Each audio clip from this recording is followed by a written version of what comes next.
Bonjour à tous, bienvenue dans un nouvel épisode de Coom. Aujourd'hui nous allons parler de la version longue d'Entrée du train en gare de La Ciotat.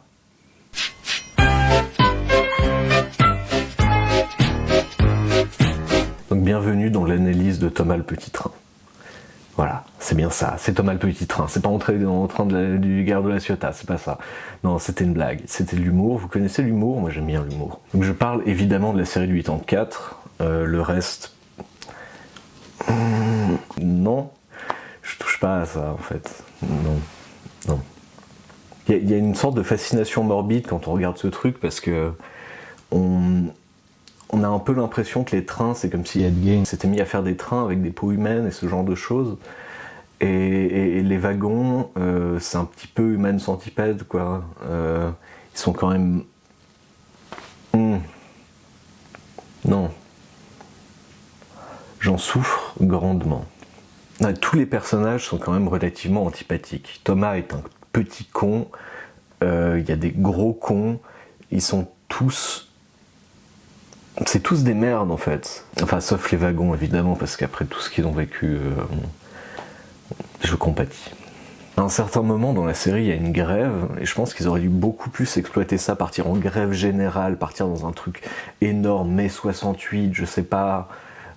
faire brûler le gros là, le gros contrôleur, et puis je sais pas, ça aurait pu être bien là il y avait une piste, mais non, ils ont rien fait avec. Bon, et puis ça a quand même un peu vieilli quoi, il y a des trucs assez grossophobes, genre la seule caractérisation du personnage du gros contrôleur, c'est qu'il est gros, con et contrôleur. Et puis il y a ça aussi. Oh dear, my system is out of order. No one understands my case. You don't know what I suffer, moaned Henry. Rubbish, said Thomas. You're too fat, you need exercise. C'est pas très woke. Il y a un truc qui m'a pas mal perturbé pendant le visionnage de Thomas le Petit Train, c'est à quel point ils ont le droit d'utiliser leur corps. J'ai l'impression qu'une bonne partie du temps, le seul truc qu'ils peuvent faire, c'est accélérer et faire tout, et c'est tout. Je le fais bien, hein. Acteur professionnel. Je suis Robert De Niro. Ouais. J'ai joué dans des pubs pour des voitures. Ouais. Le film Chef. Ouais.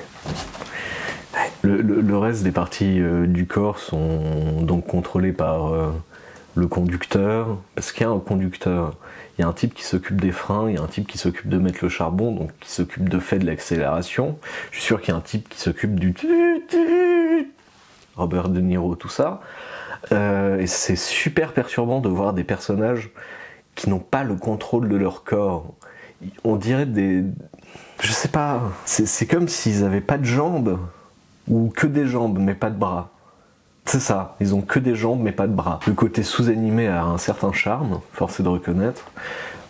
Ça donne un côté un peu Toy Story, mais comme si les jouets n'avaient jamais été vivants. C'est dégueulasse. Ils sont tous, c'est un tas de cadavres. Il n'y a jamais un moment où ils te font croire qu'ils sont vivants. Ça ne fonctionne absolument pas. Mais ça a un charme. J'aime bien la réalisation simple de David Mitton, le réalisateur de Thomas le Petit Train, et c'est assez design, c'est des plans, il n'y en a pas un en trop, il n'y en a pas un qui manque, c'est juste suffisant pour qu'on comprenne, mais sans plus. Pas de surcutage, pas de propre, clean, quoi. Mais ce qui me mène au montage, il y a des plans où ils ont décidé, tu vois, c'est le train qui part de là, qui fait...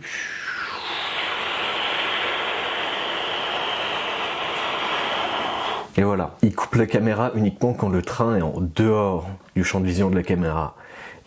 Et c'est très chiant. C'est un parti pris de merde. C'est...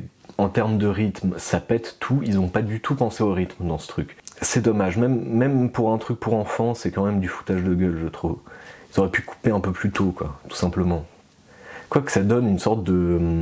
On se retrouve un peu dans une sorte de film de de David Lynch bizarre, où la caméra continue à tourner, ou enfin dans ces films chelous là, on se retrouve un peu dans un film de Roy Anderson, c'est ça, où la caméra continue à filmer alors que c'est le grand malaise.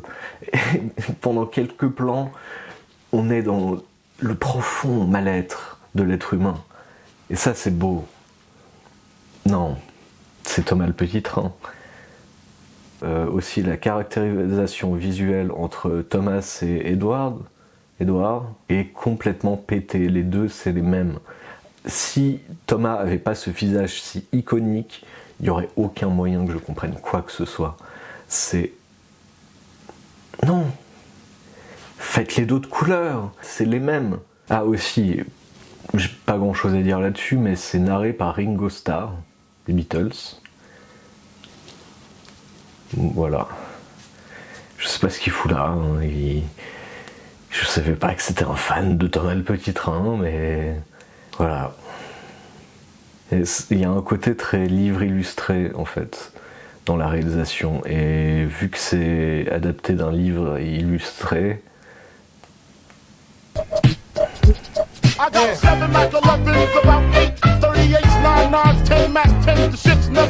Merci à tous d'avoir regardé cette vidéo. Je tiens particulièrement à remercier le type sur le live de Karim Debache qui s'est battu pour avoir le lien. Je te vois, mec. Bienvenue. Ça, toi, t'es un bon. Toi, t'es à l'avenir. Thomas, le Petit Train, il est avec toi. Hein. Ça, toi et moi, c'est à la vie, à la mort, mon gars. Hein? Abonnez-vous. N'hésitez pas à m'acheter un